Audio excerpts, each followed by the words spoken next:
their ranks and ran over the hill westward, and Cuchulainn and the men of Ulster followed after them, making a great slaughter. And Cuchulainn came up with Maeve, who just then got her rush of blood. Cuchulainn held his hand. He wouldn't strike her from behind. Spare me. If I killed you dead, it would only be right. But he spared her, not being a killer of women.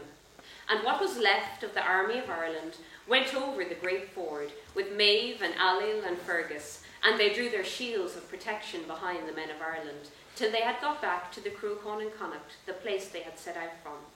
And then Cuchulainn made 3 blows at 3 rocks and cut the tops off them, as an insult to Connacht forever. The battle was over. Now when the brown bull came into Connacht, and he saw the beautiful trackless country before him, he let out 3 great bellowings out of him. As soon as the Whitehorn heard that, he set out from the place those bellowings came from, with his head held high in the air. Then Maeve said that the army of her men must not go to their homes till they see the fight between the 2 bulls.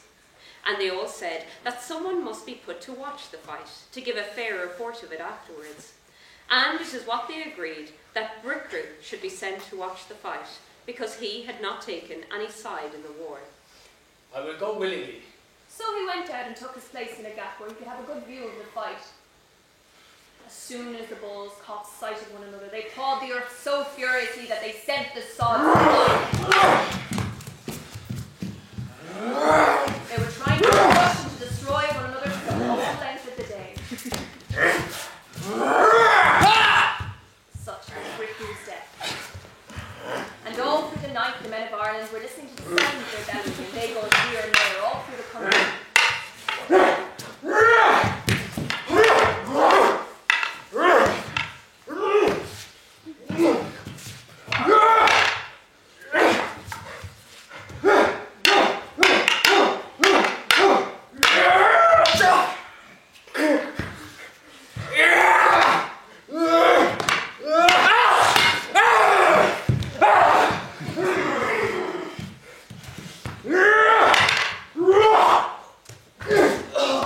On the morrow, they saw the brown bull coming over Cruachan from the west, and he carrying what was left of the Whitehorn on his horns. Then the brown bull bellowed 3 times and set out on his way. And when he came to the great ford, he stopped to drink, and the 2 loins of the Whitehorn fell from his horns into the water. And that place is called Athluan, the ford of the Loin, to this day. And then he went on till he came to the top of Slieve Break. And when he looked on from it, he saw his own home, the hills of Cooley.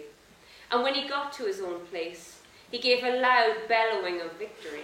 And with that, his heart broke in his body, and blood came bursting from his mouth, and he died. Ailill and Maeve made peace with Ulster and with Cuchulainn, and for 7 years afterwards, none of their people were killed in Ireland. Finubar stayed with Cuchulainn, the Connachtmen went back to their own country. And the men of Ulster went back to Owen, full of their great triumph.